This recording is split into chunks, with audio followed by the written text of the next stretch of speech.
So I want to begin by welcoming everybody. My name is Sally Lipsky, and I am with Plant-Based Pittsburgh. And it's so nice. The beauty of Zooming is that you can have so many people from different parts, I was going to say country, but different parts of the world join us here. So I am very, very pleased to introduce Dr. Akil Taher. He wrote the book, Open Heart. And as you can tell from the title of the presentation, that there, as I said in the description, it's going to be a very compelling story.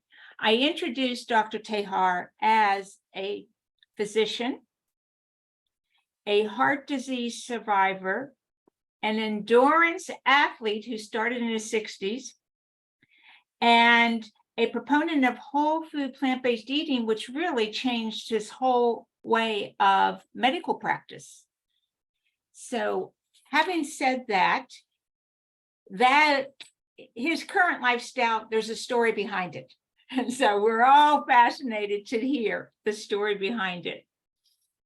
So without further ado, and if you have questions, certainly put them in the chat. There'll be time at the end to talk. And everybody, as I said, if somebody said they had to leave early, and I said, that's fine, because you will be getting the recording tomorrow. Okay, well, I will turn it over to you, Dr. Taher. Thank you, Sally, for that very, very kind introduction. Sally and I have a lot in common. Both of us are survivors. She's a cancer survivor. I'm a heart disease survivor. Both of us are authors. She has written a book, Beyond Cancer. I've written a book, Open Heart. And both of us are extremely big proponents of plant-based, whole food, plant-based diet. So without further ado, let me just start the presentation. So let me, here. Why are we going to talk about heart disease? What is so important? Well, to tell you, it is the #1 killer in the world today. It is a leading cause of death in the US and worldwide for 105 years in a row. Now, one person dies every 34 seconds in the US with heart disease, coronary artery disease being the main cause. This 2 years back was one death in 36 seconds, and now it is 1 in 34 seconds. And more people are dying younger. And we as taxpayers are paying $375 billion a year because of this. So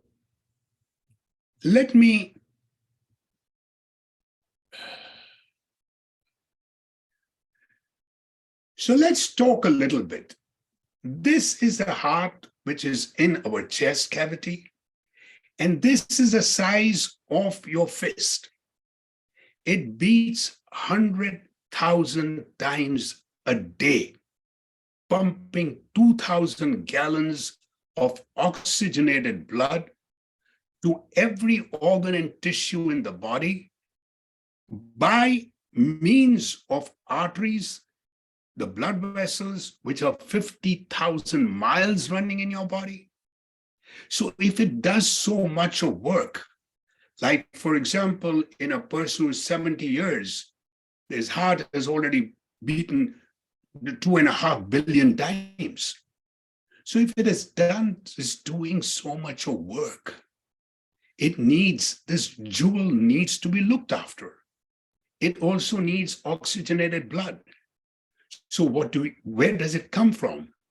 It comes from the 3 main coronary arteries.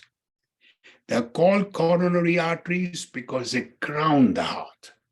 It's a coronation. And therefore, if you have the right coronary, the left going down coronary, and the circumflex which goes behind the heart. Now, let's look at it. The left anterior descending, the going down, is extremely important. And for the longest period of time, it was known to be a widow maker. Why? Because in the 1950s, 60s, 70s, heart disease was thought to be a man's problem. It is the same thing that happened. My textbooks, every textbook wrote that. I trained to be a doctor learning the same thing, that it is not, it is only a man's problem, man's heart disease. Till 1984, when we started noticing that more and more women are dying of heart disease, much more than men, because enough research is not being done on them. So in 2020, I believe, there were 315,000 deaths, women died. That is 1 in 5 deaths. And right now, 16% of women aged 20 and above have coronary artery disease. So my next point will be to explain to you, you now know there's a heart, it works so hard, and there are coronaries. How come these coronary artery gets blockages? So understand the mechanics. So you get it that what you should do to avoid this. So let's look at a cross-section of a coronary artery. Now, this is not rocket science. The most important thing you got to notice is the inner lining of the endothelium. This endothelium produces nitric oxide, which is a very, very powerful coronary artery dilator. So it dilates the artery, thereby keeping the lumen free for the blood to flow smoothly, and it also protects the arterial wall so that it is nice and flexible and not hardened, so that you avoid blood pressure. Because after all, blood pressure is a force of blood against the arterial wall. So having said that, remember now, endothelium. Endothelium is in the inner lining of all the arteries of your body. In the coronary artery, the endothelium is also there, and nitric oxide. What happens when you have a rich, unhealthy diet?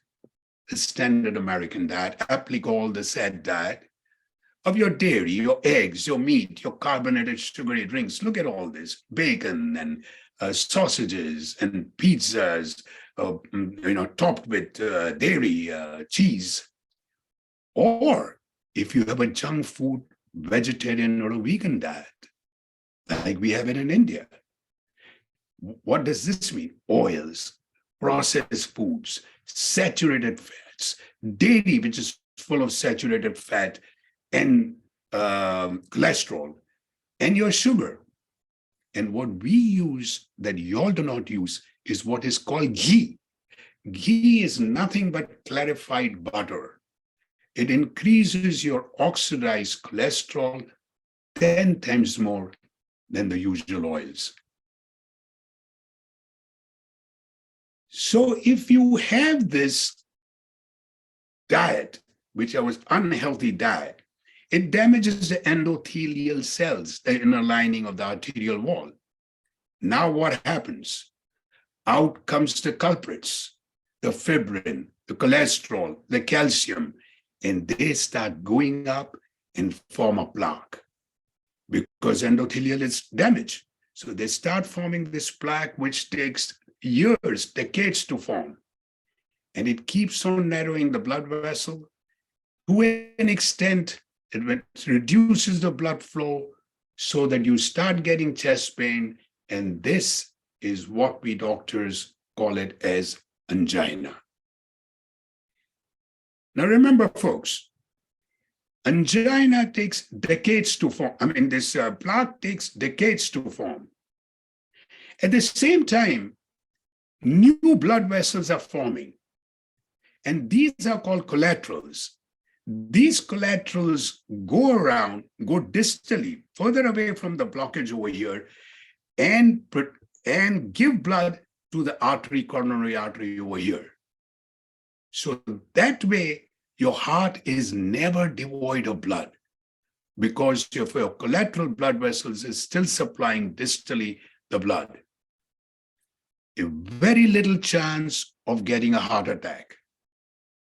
The analogy is like a raging stream.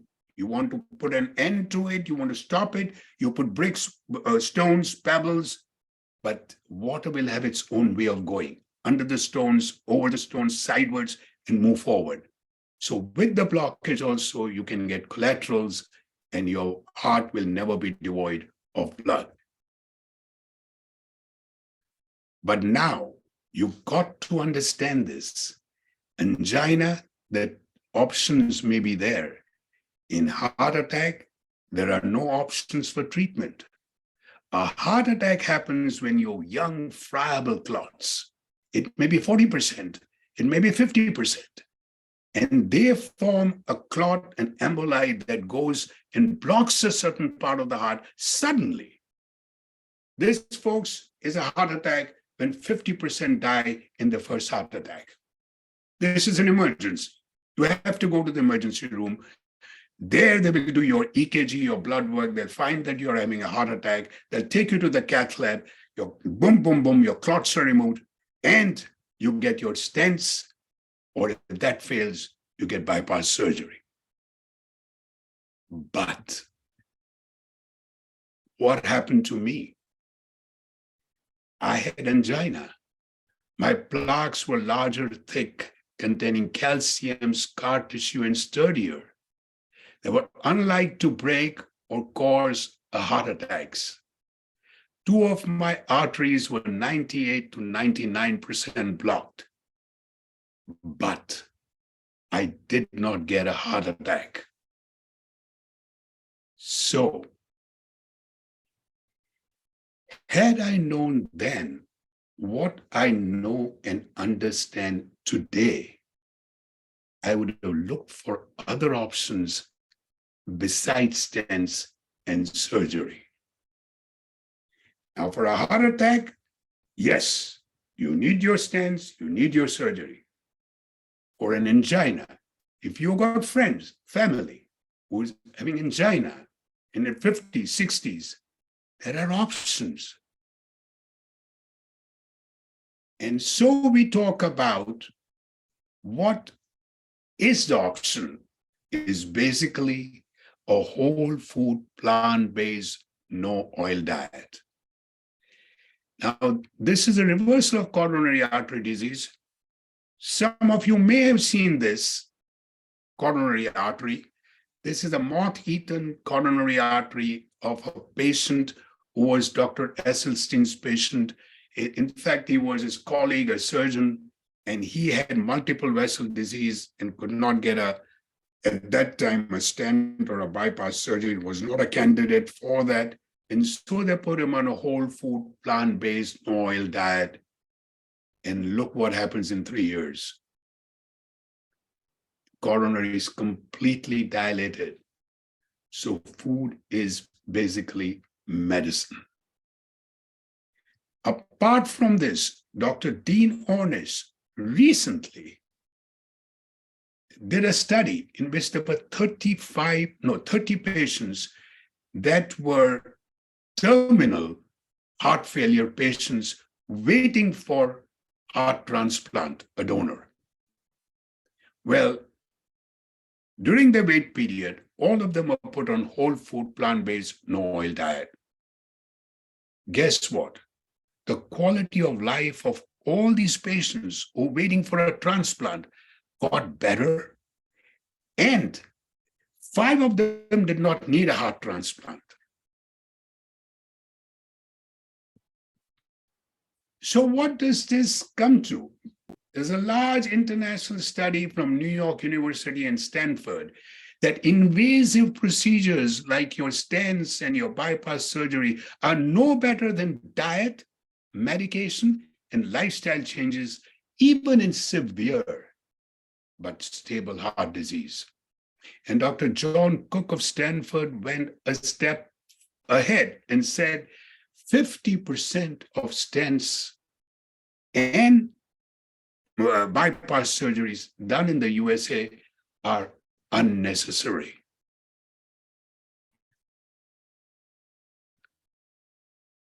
So now this comes to my story. Well, I came to America rather late, in my 40s. And I worked long, hard working hours, paying very little attention, scant attention to my family, to my friends, and my health. I was also used to eating unhealthy food. I mean, I ate everything at sight. Did you see those first two figures of those unhealthy foods I had showed you? Well, I've eaten all that, and I've eaten much more. At one time, I was called a seafood eater, S-E-E. I ate everything. You name it, and I've eaten it. And when I was not working hard or not eating what was in front of me, I was a couch potato. I did not do any exercise. So the only exercise probably I did was for my eye muscles, looking at joggers run in the park, or maybe using my hand muscles to take the remote and change the stations on the TV. Apart from this, yes, I had bad genetics. Most of my mother's side have not survived beyond 59 years. 69 years, sorry. But genetics plays only 10 to 15% of your health outcome. And that too can be negated or mitigated by your lifestyle changes, epigenetics. Apart from this, again, I had a type A personality. I needed everything under control. It was either my way or the highway.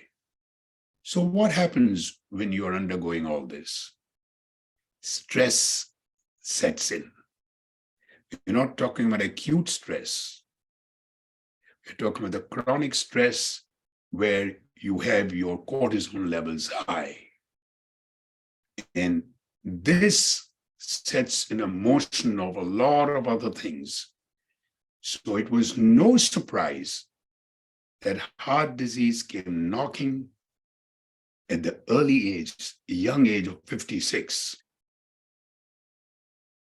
I had two of my arteries 98 to 99% blocked. I was asked to have angioplasty and stents. As my plaques were so thick that they had to use a diamond tip machine to sort of break open the plaques. And in the process, I had a cardiac arrest. My heart stopped. And they had to shock me to get my heart beating again.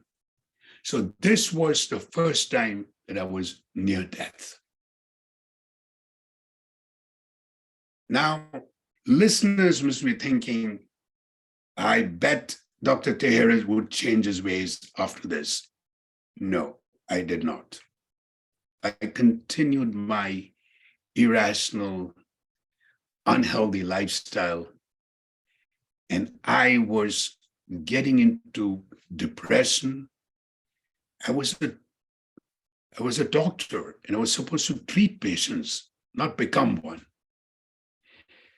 So I started withdrawing from life. And depression set in, negative thoughts and behaviors that led to more physical problems, pneumonia and sinus infections visited me every year. I had all kinds of problems with inguinal hernias and thrombotic piles and the infamous diverticulitis that put me in the hospital twice for long duration with perforations, holes in my colon. Now picture this. A friend of mine, the surgeon, was standing over me and telling me, Akil, if I do not do surgery on you right now, you may not survive. This was the second time that I was near death.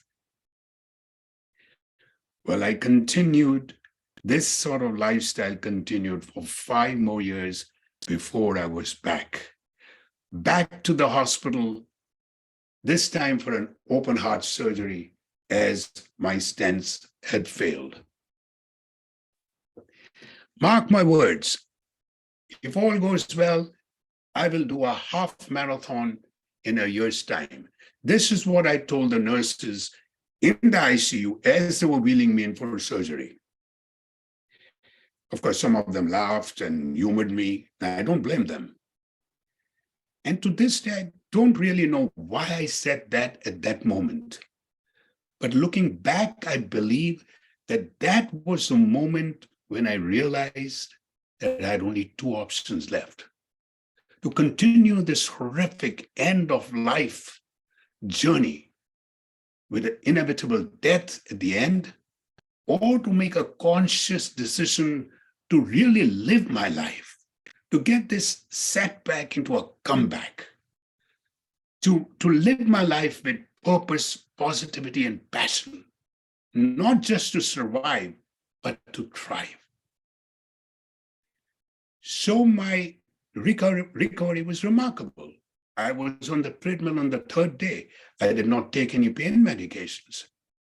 I was happier in this physical pain than the mental agony of the last 5 years.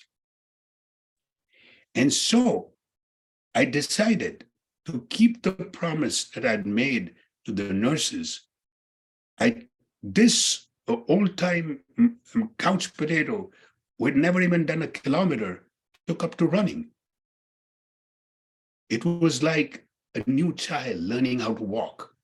First a shuffle, then a walk, and then a little jog, and then running. Finally, I started enjoying running. To me, running was meditation in motion. 7 months after my heart surgery, my wife and I went over to Nashville to run my first half marathon. There was dichotomy of fear and excitement. I didn't know if my heart would take me through, but my bruised heart had not failed me. It took me over crossed me to the line. And I felt on top of Mount Everest. It took me 4.5 grueling hours to do that. At the same time, folks, I had also changed my diet. I was not a whole food plant-based, it was not a plant-based diet. It was just a better diet. And I was doing the exercise, meditation, yoga. But I was wondering that I was still getting those attacks of diverticulitis, sinus infections, and I was wondering why. And therefore, I started researching on ways of how to heal the body without solely relying on medications and surgery. So I started reading. Books by authors, researchers, experts in the field of lifestyle medicine. And the more I read, the more I realized there is something here. So I found the 6 pillars of lifestyle medicine. And so we will now go into the 6 pillars and try and talk a little bit about that. The most important pillar of lifestyle medicine is nutrition. Nutrition is so important, a whole food, plant-based diet, that it not only helps you physically, but it helps you mentally. Mentally, you're more calm, you are more, you are beyond getting, you're better listening to people, you are compassionate, and physically, as an athlete, I realized that my preparation time for an event, my performance time, and my recovery time all decreased just by a whole food plant-based diet. And everybody's told me, you're not taking any animal proteins. But you have enough proteins in a plant-based diet. You don't need animal proteins. Animal proteins does not have the fiber. It has saturated fat, it has cholesterol, it can damage your kidneys, it can cause kidney stones. So I wanted to understand this, and therefore I believe that it helps you to also go about with the other 5 pillars. Meaning that when you take a proper nutrition, you are ready to go and do your exercise, physical activity. You get better sleep. You can handle stress better. Your social connections improve, and you don't need to go and to go for the substances which are risky or abuse of substances. So the first pillar, being the most important, is nutrition. And very simple. Fruits, the 5 groups: fruits, vegetables, grains. You get barley, brown rice, millet, quinoa, amaranth, and black rice. And then you got beans and lentils and peas. And then you have your nuts and seeds. This 5 can give you really exceptionally mouth-watering meals. If you go and look at the media or the Facebook, you have hundreds of recipes to do this. And what should you do? Look at the labels. It's not that you got 12 grams of sugar. It is in each helping that you got the 12 grams of sugar. It is not in the whole bottle, it's 12 grams. People don't understand this. It's in one serving. And there are some 5 servings in some, there are 6 servings in some. If you find a label where you cannot pronounce the words, don't buy it. Avoid junk vegetarian food. This is what we do. It's all trans fats, not here in America, but in other parts of the world. So it is as bad as putting meat in your mouth if you are taking junk food, if you're a junk food vegan or a junk food vegetarian. It lots of sweets and processed foods and French fries and what. So to me, a label to become a vegan, it is okay you're a vegan for animal rights. It is okay you're a vegan because of global warming and to avoid all that. But for health, no. You have to be a proper whole food vegan person to help your health. Reduce your bad cholesterol by avoiding meats and saturated fats, and avoid trans fats, vegetable oils, which are chemically altered to stay solid at room temperatures. Remember, it is not bad genes that run in families, but a bad diet. And I should know. The next point that we do is exercise. I want people to understand this. If you are an average person of reasonably good health, then you should be doing 30 minutes of moderate intensity exercise at least 5 times a week under stress-free conditions. That does not mean that you do 30 minutes of moderate exercise and then sit on your desk or on your couch. You have to keep moving. There was a study done for diabetes, and they said for each hour, if you move for 5 minutes from your desk, go around someplace, you can actually reverse diabetes. So it is important to keep moving, not just finishing the 30 minutes of exercise in the morning.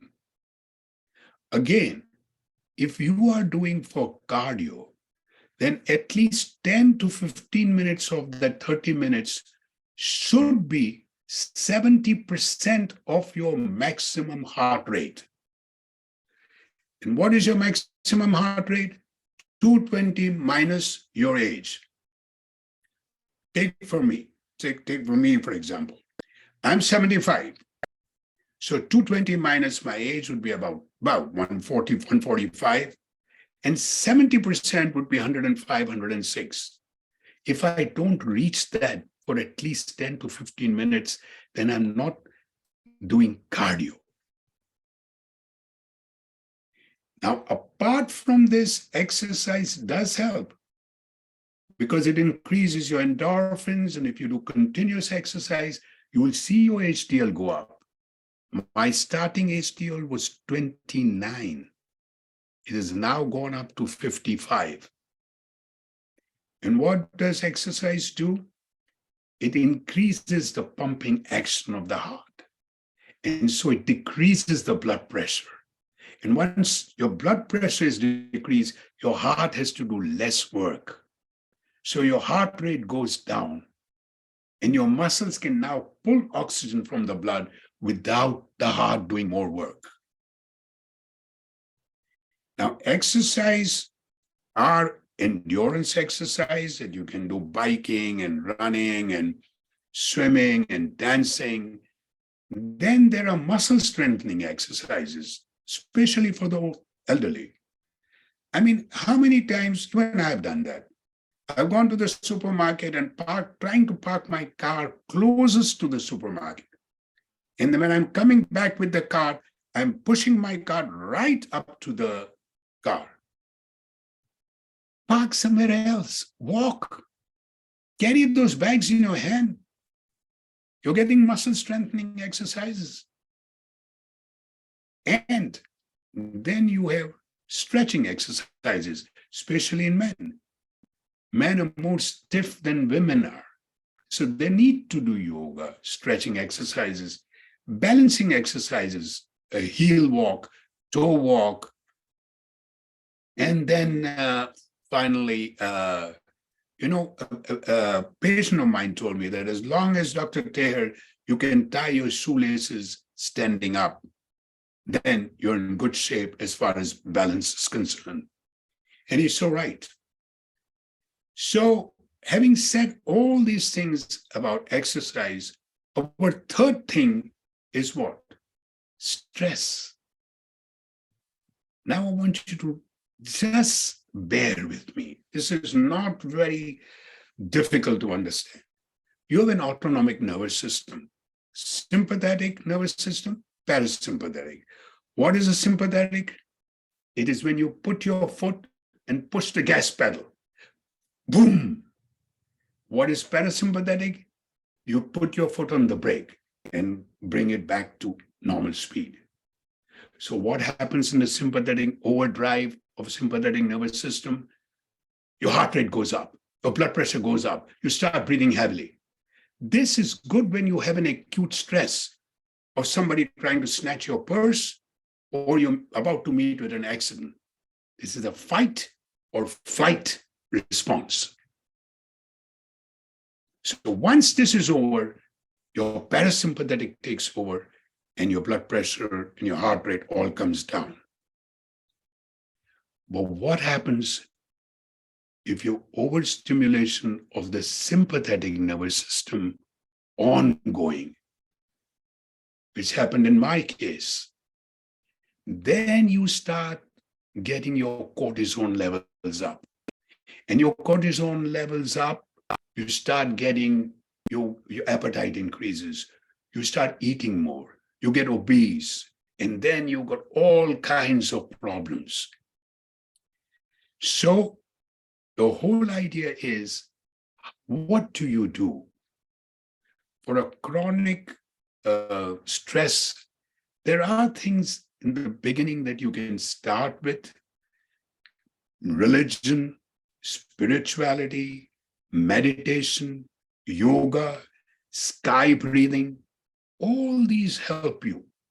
And if worse comes to worse, then you can go for medications, but try this out. And once your stress levels are better, then the fourth thing is what? Is your sleep. Now, this is sleep.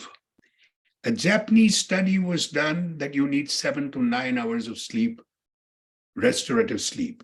I don't really believe in this. I've slept sometimes for 5 hours or 6 hours, and I've got up and I'm raring to go and work. Sometimes I've slept for 10 hours and I'm so lethargic. Now we have two kinds of sleep: the rapid eye movement sleep, REM, or a non-rapid eye movement sleep, which is non-REM. So the most important sleep stage is your stage 3. It's a non-REM sleep. It takes 25% of your total sleep cycle, and it is the deepest period of sleep. That is your restorative sleep, helping our bodies heal themselves and our minds are resting. Not only does it restore us, it can help us to avoid blood pressure, diabetes, depression, cardiovascular disease, and obesity. And then you have social support is your fifth pillar of lifestyle medicine. And social support is something that is necessary to talk and hear people's, happy things, sad stories, help people. To give social support is far more beneficial than taking support. But anyway, a social support system is very necessary. And finally, avoid substance abuse, whether it be smoking or alcohol, or it is street drugs or prescription drugs. It may be the cocaine or pain medication, amphetamine. All these do no good. Even alcohol. Alcohol does, it was believed before that alcohol helped in increasing the HDL. No, alcohol does nothing for health. Now, if you are a social drinker and you're drinking responsibly, then I don't want to tell you not to drink. But if you are drinking thinking that it is good for health, forget it. And so after the 6 pillars are over, and therefore I just want to touch, these 6 pillars are very, very important. And if you follow the 6 pillars of lifestyle medicine, your life will change. If you got chronic aches and pains, your life will change. Say you got nothing wrong with you right now, even then your life will change. So just to get you in the now, let's look at the new breakthrough in the war on heart disease. This has just come out a few months back. Intravascular lithotripsy, breaking of those heart plaques like they break the stones in the kidney. No, I personally don't believe in this. Ask your doctors, because a heart plaque should remain there. In a whole food plant-based diet, you can dilate that artery and you can reverse the plaque buildup. Cholesterol smashing drugs, Repatha. This is a new drug that is given by injection for people with very, very high cholesterol. It's given every 3 months. Again, I believe that if you are doing a whole food plant-based, no oil diet, then your endothelium endothelial lining is healthy. And even if you've got high cholesterol, it will not form into plaques. This is my belief, and ask your medical provider. Then there is biodegradable stents. This is excellent news. If you got a heart attack, then you get stents, which only remain there for a short time till your lifestyle changes and medicine takes over, and then they dissolve. This is good news. The fourth one is coronary computed tomography and angiography, the CCTA. Now, this is the clearly, CLEERLY, has actually shown that you can actually measure the amount of plaque you have. An important thing is whether it is soft, that can cause a heart attack, or it is hard, and it is going to be angina. This is important because a lot of my patients have asked me, how do I know if my plaque is hard or soft? So this is covered by Medicare. It's called clearly coronary computed tomography and angiography. And so finally, food fights disease or feeds disease. Maimonides said no disease that can be treated by diet should be treated by any other means. Remember, thinking healthy, getting healthy, and staying healthy begins and ends with what you eat. Now, my final thoughts. Heart disease, no matter what stage, can be prevented, can be treated, and can be reversed. We are living longer, but not healthier. Our lifespan has increased, but our health span has decreased, so much so that the last 20 years of our lives are miserable. Follow the 6 pillars of lifestyle medicine and concentrate and ask your doctors, or change your doctor, who believes in treating and preventing and treating the cause of chronic disease rather than the consequence. And finally, old age is not a limiting factor to change your lifestyle. I did it at 61. So can you. Thank you very much. I am going to clap for everyone. That was fabulous. That was so inspiring, and it's the beauty of personal stories and the harrowing things, medical things that you went through. There's a couple questions I'm going to pull up here from people.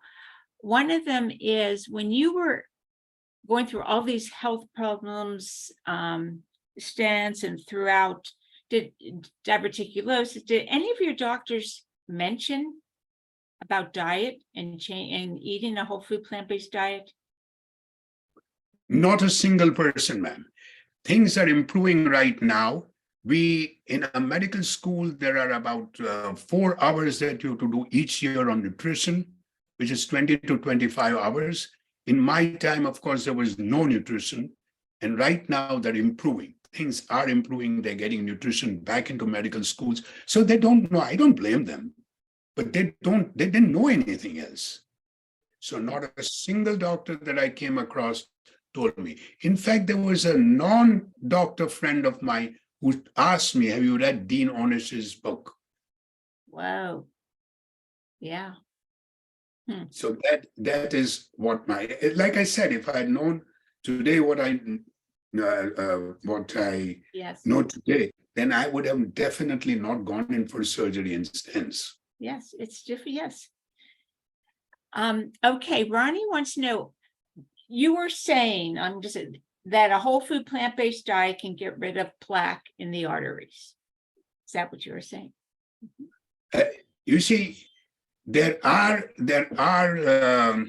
studies done in which we showed that one particular one, which was narrowed down coronary artery, there are similar cases that even if the plaque takes a long time, think about it, you are still eating a whole food plant-based diet, so your endothelial cells are now secreting that important nitric oxide, so it dilates the arteries. So there is room for blood to flow. Plus, you got collaterals, new blood vessels that can also take your blood to the heart. Right. Tracy asked, do you think vegans need to supplement with an EPA, DHA supplement? No, not at all. I believe that the only supplements that anyone needs is vitamin B12 and vitamin D. And I believe very strongly that vitamin B12 also, we did not need it previously because it was in the soil. But because of using insecticide and pesticides, this bacteria is gone. So we need that vitamin B12. Vitamin B12 is also needed for older people, even if they are meat eaters, because they can't absorb vitamin B12 at an older age if they're on so many medications. So that's one thing that should be kept in mind. And D, sunshine vitamin isn't, and that has been proven. There was a small study done way back when the COVID started, when there were two groups of people. It was a control study, very small one, 25 people who were, 50 people who were at COVID serious enough to get into the hospital. And then 25 were put on very, very high doses of vitamin D, 50,000, and the others were not put on. The people who were not put on, I think out of the 25, 8 of them landed up on a ventilator. While the group that did not, that had the vitamin D high doses, only 1 went on a ventilator. And the whole food plant-based diet also has proven in about, I think it was in 6 countries, where the medical personnel were taken for a study. I think it was an observational study, but whereby one group was a carnivore, a really meat-eating group, and the other was a whole food plant-based. The whole food plant-based group had 78% less chances of getting COVID, and the meat-eating group had 125% more chances of getting COVID. Yes, it's But amazing. no other this thing. I don't believe in the micronutrients, so to speak. If you take a whole food plant-based diet, T. Collins believes this very strongly, that you look at the macro picture. That does not mean that protein, carbs, and fats, that macro is different.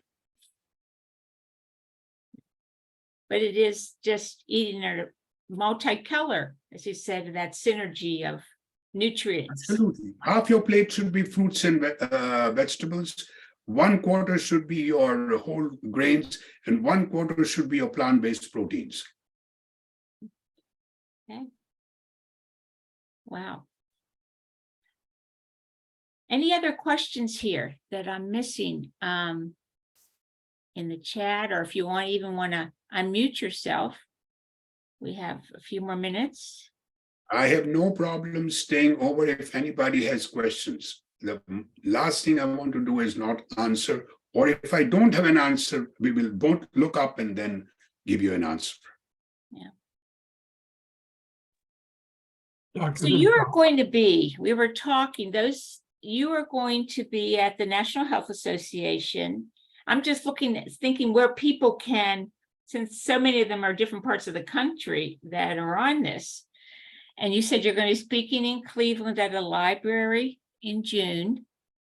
Correct. Want to get your schedule. Any other speaking engagements? This month is totally booked. I've got another 4 or 5 speaking engagements, and then I'm going on the first. I'm taking my grandson to Europe, so that will. I am totally the 31st. Also in the night, I have a speaking session. So I just want, Sally, it is my, this country has given me so much, and I want to give something back. And if I don't leave a legacy of people getting healthy and dying so young, I'm getting 2 or 3 calls a week. Oh, my husband was only 43 and he died. Can you imagine the doctor who did, cardiologist who did surgery on me, died at the age of 52? on a Oh. treadmill. Wow. Exactly in 2 years' time, he was on his treadmill and he died in a massive heart attack. And we are desensitized. The idea is that now people come in, oh, I had a heart attack. I got my stent, doctor. Don't worry about it. It's okay. Now I'm great. I eat everything I want. Oh, I had bypass surgery. But they said my tubes are now working. So it's okay for me to do what I want. But that's a Band-Aid. Yeah. John, your hand's raised. Yeah, doctor, I wanted to make sure I understood correctly the distinction you were making between the angina and the heart attack. I believe I understand that the angina is where you have chest pain and the heart attack is where you have either a heart arrhythmium or stopping of the heart. Is that accurate? Yeah, you're right to a point. See, you must remember that when you have chest pain on exertion, shortness of breath on exertion, because remember how I found my angina was when I was in London and I was walking, just walking. And when I walked about 4 minutes, boom, I got a discomfort in my chest pain. And I sat down, got better. This is angina. Now, a heart attack means boom. It's like a Hollywood and Bollywood type of a heart attack. Crushing chest pain, going on the floor, diaphoresis, sweating, you're dizzy. So this is a 911 emergency. But when you have somebody... If I understood you correctly, you're saying with the angina, you felt if you knew then what you know now, then the whole food plant-based diet would be your approach. But if it was a heart attack, it might be a different because it's more urgent. Is that accurate? Yes. If I had a heart attack, then I would be a fool to go on for whole food plant-based diet. I would do whole food plant-based diet after the stents or bypass surgery. Because you still got to worry about the endothelium in your arteries, in your brain, kidneys, legs, and your heart again. But I'm sure you're also advocating for doing the or doing the diet now before we ever have angina or a heart attack. Yes, totally. Altogether. That is my main thing. You try to avoid it, prevent it. But even if you've got it, you've got to do the whole food plant-based diet. And no matter what disease you have, I mean, I just came to know that I have lipoprotein A very high. I just came to know 2 days back. My cholesterol levels don't go down. But have I stopped on the whole food plant-based diet? No. There is no treatment for that. It's genetic. It's passed through my genes. That's interesting because Ronnie had typed in a question a few minutes ago about, did you have high cholesterol? And you're saying, yeah. I had very high cholesterol, and it takes, unless I'm absolutely I'm literally starving, even then my cholesterol will be high. And just 2 days back, I did my lipoprotein A, the small LPA, and it was extremely high. Okay. This is genetics. Yeah.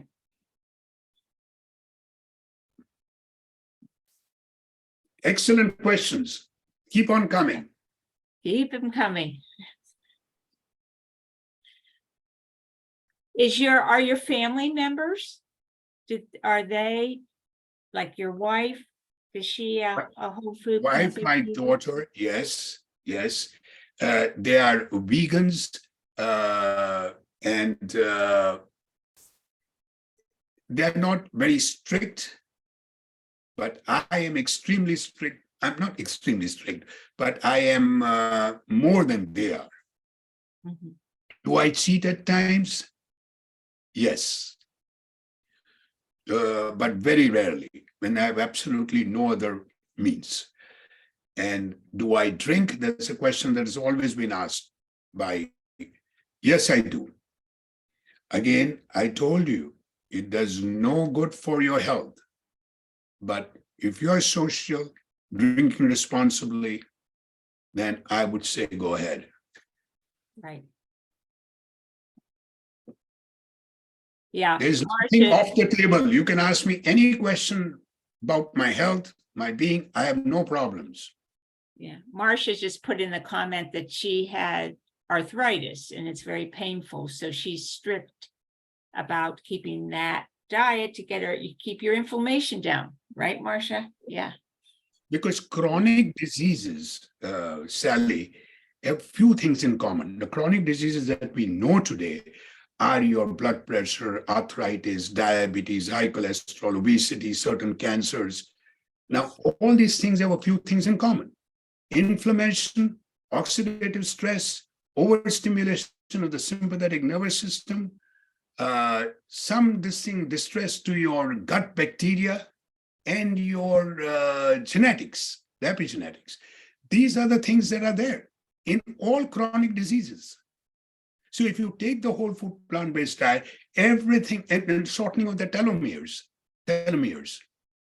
So if you take a whole food plant-based diet, your telomeres start being active and they get elongated. So this was a study done of the telomerase enzyme, and Dr. Blackburn, she got a Nobel Prize for discovering this enzyme. Because if you see in a cell, there are 46 strands of DNA coiled into chromosomes, and the tip of each has this telomere. And this telomere, as your cells divide, the telomere shorten and shorten and shorten till the person dies. And there's no telomere left and the person dies. But what they found was that if you are on a whole food plant-based diet for 3 months, your telomeres start elongating and not getting shortened very quick. So your longevity is also increased. And what they found was that if you take people on a high, on a calorie restricted diet and extreme exercise, the telomeres don't increase. They lose weight. But the telomeres only increase and shorten slowly is when they have the whole food plant-based diet. Wow. That's what our body, that's interesting, because what you're saying is that what we eat, it affects our body at a cellular level. Absolutely. Absolutely. Yeah. Absolutely. So wow. I love it. It's breathtaking, really. When you hear these stories and you talk to people, it is really breathtaking. I am so happy that I could make it and I could talk to all of you. Please do me one favor, all those who are listening, please pass this message as far and wide as you can. You got to work together to get people healthier. Yeah, absolutely. Yeah, we do. We need to come up with creating healthful communities. Yes. Correct. And read Sally's book and read my book, Open Heart. Yeah. Every penny that goes to charity. It is St. Jude's, my wife's charity in PETA, and the American Heart Association. But read chapter 7, why diet is more important than exercise. Okay. Thank you. Thank you. People are saying, I'll write this, but excellent. It was truly an excellent presentation. And I will send everybody, and I thank you. Yes, more people clapping there, clapping online. Thank you so much. I do appreciate it. I haven't even gone through the chat myself. That's okay. Marsha is there, Lori is there. Yes. Some people already left, but we were up to 20 and 20. Yeah, there are some people that left. But I knew that there were some that had to leave early. But that's okay. Excellent, excellent. Sally, if you need me anytime when I'm in